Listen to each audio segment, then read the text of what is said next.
며칠 전 강남에 거주하시는 지인분을 만났어요. 흙수저로 양가지원 한 푼 없이 신혼살림을 시작해서 강남에 입성하신 분이라 요즘같이 경기가 나쁠 때는 어떻게 투자해야 하는지 여쭤봤죠. 그랬더니 무조건 1주택 해야지 라고 하시는 거예요. 요즘같이 양극화된 시장에서는 똘똘한 한 채로 가지고 가는 것이 맞다면서요. 저는 수긍했지만 한편으로는 의문이 생겼어요. 주택을 하나만 가지고 있다면 내 집이 올랐을 때 다른 집도 오를 것이고 더 좋은 집으로 갈아타게 하려면 추가 자금이 필요한데 1주택자라면 결국 부자는 되지 못하고 그냥 제자리 걸음만 하는 거 아닌가? 하는 생각이 들었거든요. 그랬더니 다 해결 방법이 있다고. 이대로 하면 가장 쉽고 편안하게 투자하면서도 수익은 많이 얻을 수 있다고 하시더라고요. 그래서 오늘은 이 내용을 여러분들께 영상을 통해 차근차근 전달해 드리려고 합니다.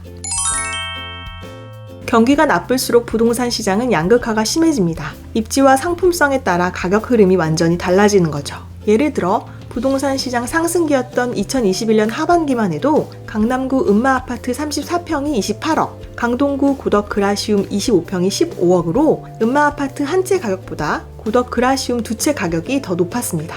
그런데 2025년 하반기인 지금은 어떨까요? 경기 침체가 이어지고 있는 현재 음마아파트는 42억, 그라시움 두 채 가격은 36억으로 음마아파트가 6억 더 비쌉니다. 왜 이런 현상이 생길까요? 경기가 좋을 땐 중저가 아파트까지 골고루 오르지만 경기가 나빠지면 얘기가 달라진다는 거죠. 수요가 한정되다 보니 안정성과 희소성이 높은 상급지 아파트로 매수세가 몰립니다. 그 결과 상급지는 가격 방어가 강해서 하락폭이 제한되고 심지어 침체기에 오르는 경우도 많습니다.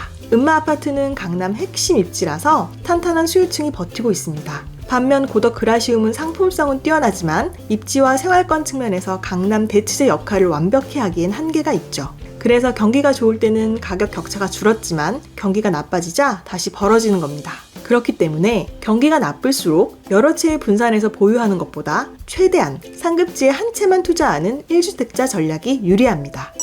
그럼 또 이런 생각이 드실 거예요. 그래, 내가 가지고 있는 돈과 받을 수 있는 대출 다 포함해서 최대한 좋은 급지의 집을 샀어. 그럼 그 다음엔 어떡하지? 대출금 갚느라 돈을 더 모을 여력이 안 되니까 다시 상승기가 와도 더 좋은 곳으로 갈아타게 하거나 추가로 주택을 매수하는 게 불가능하지 않을까 하는 생각이에요. 그런데 이건 부동산 시장 사이클을 이해하면 의외로 간단히 해결할 수 있습니다.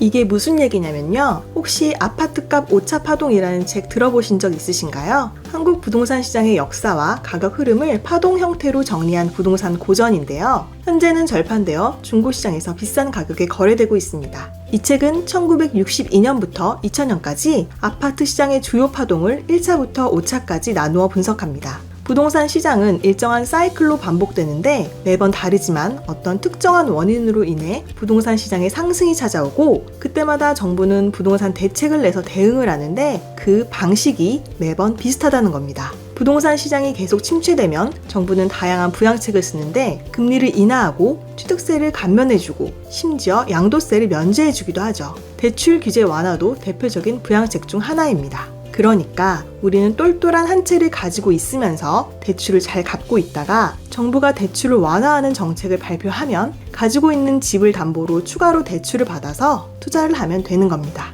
지금은 무주택자 기준 규제지역 LTV 50%, 비규제지역 70%에 DSR은 40%이고 1주택자면 여기서 한도가 더 줄어드는데요. 대출 규제가 풀리게 되면 주택 보유 여부 상관없고 규제지역도 해제될 것이고 LTV, DSR 완화는 물론 현재처럼 이자와 원금을 동시에 갚는 것이 아니라 이자만 내다가 만기의 원금을 한 번에 갚는 방식이 부활하게 될 겁니다.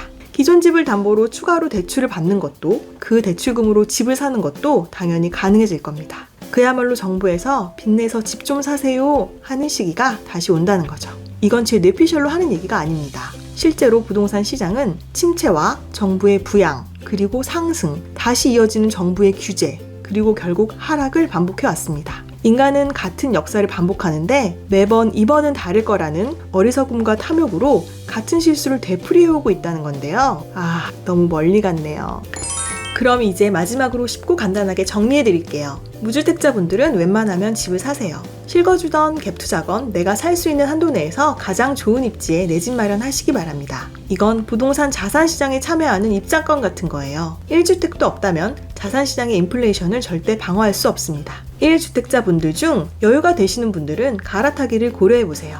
지금 가지고 있는 것이 자산 가치가 떨어지는 물건이라면 좋은 입지로 가셔야 합니다. 나는 집 한 채인데 대출을 이미 만땅 받아서 지금은 대출 갚기도 버거워요 하시는 분들은 대출 잘 갚으시면서 버티시면 됩니다. 그러다 제가 말씀드린 정부가 대출 규제를 완화하는 그 시기가 오면 대출 더 받아서 그때 투자하세요. 무슨 말인 줄은 알겠는데 막상 그 시기가 오면 내가 잘 캐치할 수 있을지 모르겠다. 혹은 대출 그렇게 많이 받는다는 거 너무 부담되는데 괜찮은 건가? 하시는 분들은요. 제 채널 구독해주세요.